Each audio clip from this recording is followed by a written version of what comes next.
We're back with Paul Heh. He's a candidate for mayor this fall, and we're talking about a few things there, and we'll try to cover a little bit more in the last 8 minutes left here.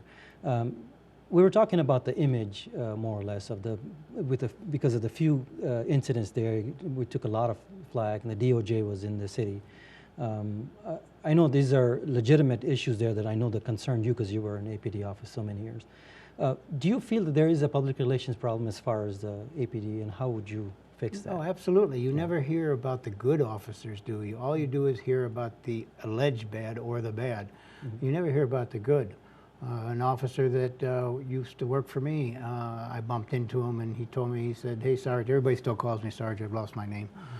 He says, "We had a call last week," he says, "an elderly lady fell trying to pull weeds in her backyard." And I go, "Oh man, that's too bad." And he goes, "Yeah." He says, "We went over there on our days off, we cleaned the whole backyard." And I go, "Hey, good for you, good for you." But you don't hear things like that. We don't ever see that in the media there. Another time, I distinctly remember it was wintertime, and it was snowing to beat the band. I mean, and there was homeless all over the place. There was nowhere to take them, nowhere. All the shelters were full. So I started making phone calls. The University of New Mexico Hospital said, "Yeah, bring them into our foyer." I had an officer stay with them all night long. They were in there, they were out of the weather, they were dry. Some of them had no shoes. Officers went out and bought them shoes, brought in winter clothing for them. In the morning, we fed them out of our own pockets, and the officers, we fed them breakfast burritos and coffee and everything. But you never hear about the good officers, what they do, and that's part of the problem. I think what happens is that they never get covered, and all these things are out there, and sometimes the negative has a little bit more effect on the ratings, and I think that's why the media tend to not cover it. Let's change gears a little bit because we're going to run out of time there. Mayor's office, it is an office. I know the person in there is, of course, is an elected official there, but the office itself, being fair to the current mayor, and I know he ran for office, he ran on the public safety issue there, he got elected because of that. When you get in there, you're running for mayor, you have an equal chance. How would you deal with the other issues, with just a little bit on the economy side of it? Once again, how would you try to attract jobs and stuff that are not just simple jobs, like you said, careers? Well, as I said, you send out a team of salesmen. Okay. You get a team of salesmen together, good salesmen, and you send them across the country. If I was mayor, I'd be in Connecticut. If I was mayor, I'd be in California. And you know what? If I was mayor, I'd be in Texas, trying to get some of those jobs out of Texas into Albuquerque.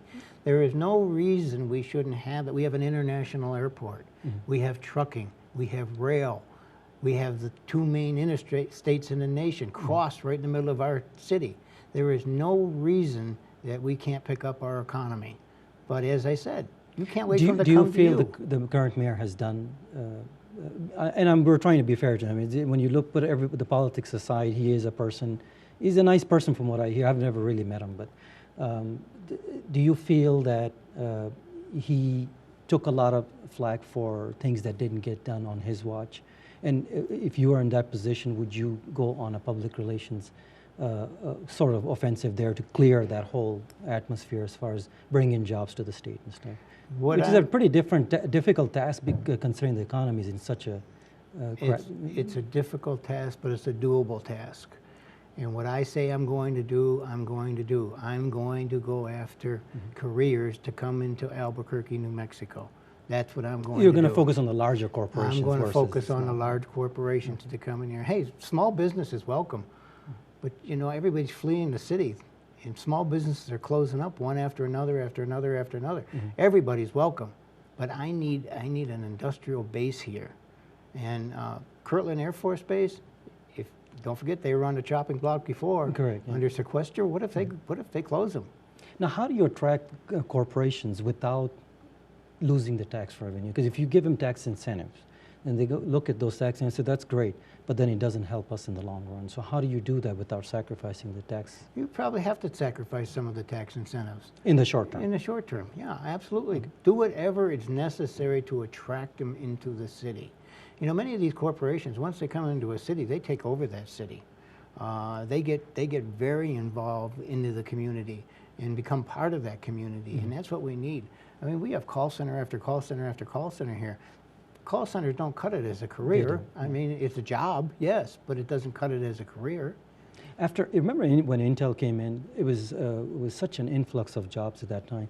Everybody was very happy, and it brought a lot of subcontractors, which most people don't realize. A lot of subcontractors move in, they create jobs, they create revenue. Absolutely.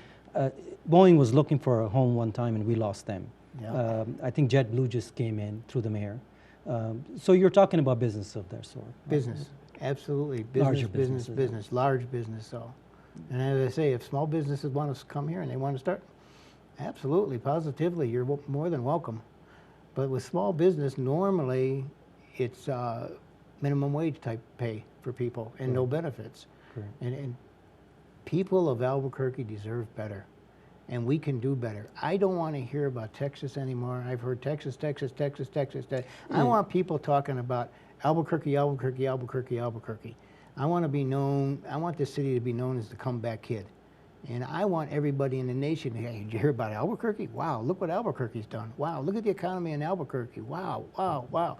I don't want to hear Texas anymore. Ultimately, I think it will come down to the PR offensive. You'll have to go on a PR offensive, bring the corporations, give them incentives. I think it would have to come to that. In the long term, I think that's the only way we get out of this mess we're in. Because right now we have no pulse in the city. The mayor talked about 160 net jobs, I think, coming back in the city. Do you have any comment on that? Is that a real figure, you feel? The mayor has privatized many, many jobs. Mm-hmm. You need to ask the mayor what he's done at the zoo. He's privatized so many of those jobs at the zoo that many of the animals are dying to the point where they can't even get more animals. At the aquarium, he's done the same thing. Many of the fish are dying, and they said they're facing the same problem there. Privatization doesn't replace employees that have been trained and know what they're doing. People come to work for the city for a reason. Mm. Fairly decent pay, not great, but fairly decent pay, benefits, and retirement. I'm going to have to close it out now. A few minutes left. You get in as mayor, you come back? I will, we'll bring absolutely. You back. Okay, so we always try to get a promise on the air there. We have a few seconds left there. It was very nice having you here, and you have a lot of background, a lot of experience, and I wish you all the best, and hopefully we get you again on the show, maybe if you want to come back before the elections. Okay? In October. In October, exactly, yeah. As soon as it's over, I'll be back, I'll be the winner. Exactly, yes, so absolutely.